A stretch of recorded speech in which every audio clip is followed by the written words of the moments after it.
Di jantung Sulawesi Selatan, di tengah lanskap megah Tanah Toraja, hiduplah seorang pemuda bernama Ladana. Ia terkenal di seluruh desa bukan karena kekuatannya, tapi karena otaknya yang tajam. Sayangnya, kecerdasan Ladana seringkali ia gunakan untuk kelicikan. Selalu mencari celah untuk mendapatkan keuntungan bagi dirinya sendiri, tak peduli dengan cara apa. Ia lihai bersilat lidah dan jago mengakali orang lain, membuatnya disegani sekaligus dihindari. Hidupnya penuh dengan trik dan tipu muslihat yang membuatnya selalu selangkah lebih maju dalam urusan materi, meski seringkali mengorbankan kepercayaan orang di sekitarnya. Bagi Ladana saat itu, keuntungan pribadi adalah segalanya. Suatu sore, saat ia sedang duduk di bawah naungan pohon rindang, telinganya menangkap sebuah percakapan menarik dari para tetua desa. Mereka berbisik-bisik tentang sebuah legenda kuno, sebuah cerita yang sudah turun-temurun diwariskan. Cerita itu tentang buaya putih, sesosok makhluk mistis yang konon mendiami sebuah sungai suci yang tersembunyi jauh di dalam hutan. Buaya putih ini bukanlah buaya biasa. Menurut legenda, ia adalah penjaga setia dari sebuah harta karun yang tak ternilai harganya. Beberapa versi cerita mengatakan harta itu berupa emas dan permata, sementara versi lain menyebutkan bahwa yang dijaga adalah kebijaksanaan kuno yang bisa memberikan pencerahan bagi siapa saja yang berhasil mendapatkannya. Mata Ladana langsung berbinar. Desas-desus ini menyalakan api keserakahan di dalam hatinya. Harta karun, kebijaksanaan. Baginya keduanya terdengar sama menggiurkannya. Pikiran Ladana langsung berputar cepat. Ia tidak peduli apakah yang dijaga buaya putih itu emas atau kebijaksanaan. Yang penting adalah bagaimana cara mendapatkannya. Tergoda oleh visi kekayaan dan kekuasaan yang tak terbatas, ia mulai menyusun sebuah rencana licik. Seekor buaya, sekalipun berwarna putih dan mistis, tetaplah seekor hewan. Pikirnya dengan sombong. Pasti ada cara untuk mengakalinya. Ia menghabiskan malam itu tanpa tidur, memikirkan setiap detail rencananya. Ia akan menyiapkan berbagai umpan, merancang jebakan pikiran, dan menggunakan semua trik yang pernah ia pelajari untuk menipu sang penjaga sungai. Ia yakin, dengan kecerdikannya, ia bisa mendapatkan apapun yang dijaga oleh buaya putih itu. Baginya, ini adalah tantangan terbesar sekaligus kesempatan emas dalam hidupnya. Keesokan paginya, dengan bekal seadanya dan kepala yang penuh dengan skema licik, Ladana berangkat menuju sungai suci yang diceritakan para tetua. Perjalanan menembus hutan lebat dan medan yang terjal sama sekali tidak menyurutkan semangatnya. Sesampainya di tepi sungai yang airnya jernih dan tenang, suasana mistis begitu terasa. Udara terasa lebih sejuk dan suara alam terdengar lebih syahdu. Ladana memulai aksinya.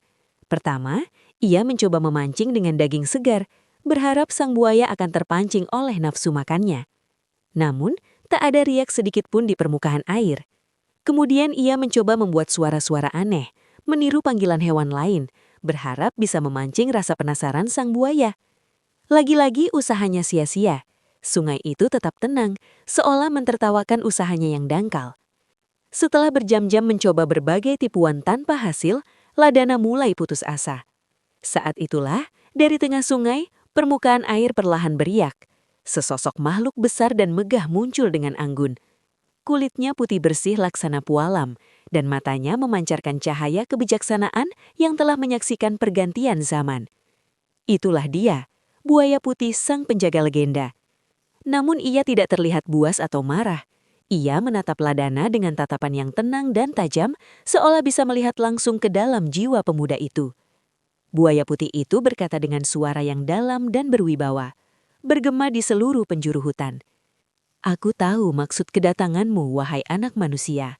Kamu datang bukan dengan hati yang tulus, melainkan dengan pikiran yang penuh tipu daya. Ladana terkejut, rencananya terbaca begitu mudah. Buaya putih yang ternyata adalah makhluk yang sangat tua dan bijaksana, tidak termakan oleh trik murahan Ladana. Alih-alih marah atau menyerang, ia memutuskan untuk memberikan pelajaran. Harta yang aku jaga bukanlah emas atau permata yang bisa kau curi. Jika kau memang menginginkannya, kau harus membuktikan kelayakanmu. Sang buaya kemudian memberikan serangkaian teka-teki. Teka-teki itu bukanlah soal hitungan atau logika biasa, melainkan tantangan moral yang menguji kejujuran dan hatinya. Pertanyaan pertama, Apa yang lebih berat dari gunung namun bisa dibawa dengan mudah oleh angin? Ladana berpikir keras, menyebutkan berbagai benda, namun semua jawabannya salah. Jawabannya adalah janji yang tidak ditepati. Setiap pertanyaan yang diajukan semakin dalam menusuk ke nurani Ladana, membuatnya melihat kembali semua perbuatannya. Ladana gagal menjawab satu pun teka-teki itu. Setiap jawaban yang ia berikan selalu berlandaskan pada logika licik dan pamrih, bukan pada kebijaksanaan atau ketulusan. Kegagalannya dalam menghadapi ujian dari buaya putih itu membuatnya merasa kecil dan bodoh untuk pertama kalinya. Ia yang selama ini selalu merasa paling cerdik, kini tak berdaya di hadapan kebijaksanaan sejati. Di tepi sungai suci itu, di hadapan sang buaya putih, Ladana dipaksa untuk merenung. Ia melihat bayangan dirinya di air yang jernih dan menyadari betapa kosong hidupnya selama ini. Semua keuntungan yang ia dapatkan dari tipu muslihat terasa tak ada artinya. Ia akhirnya mengerti, kekayaan sejati bukanlah tumpukan harta atau kemenangan dari sebuah tipuan, melainkan kedamaian hati yang datang dari kejujuran dan perbuatan baik. Pencerahan itu terasa seperti aliran air sejuk yang membersihkan jiwanya yang keruh. Dengan hati yang telah berubah, Ladana membungkuk hormat kepada buaya putih.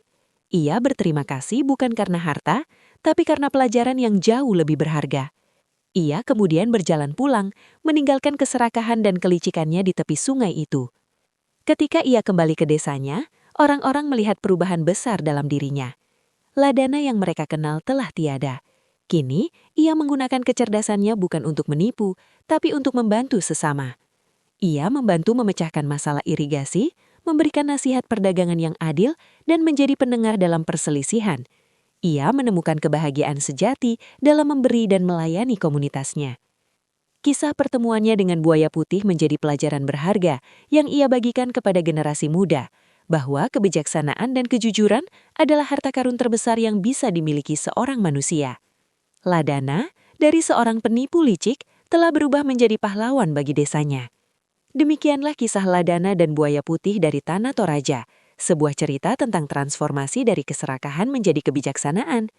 Semoga cerita ini bisa menjadi inspirasi bagi kita semua. Terima kasih sudah menonton, jangan lupa untuk like, komen, dan subscribe channel ini agar tidak ketinggalan cerita-cerita menarik lainnya dari seluruh Nusantara. Sampai jumpa di video berikutnya.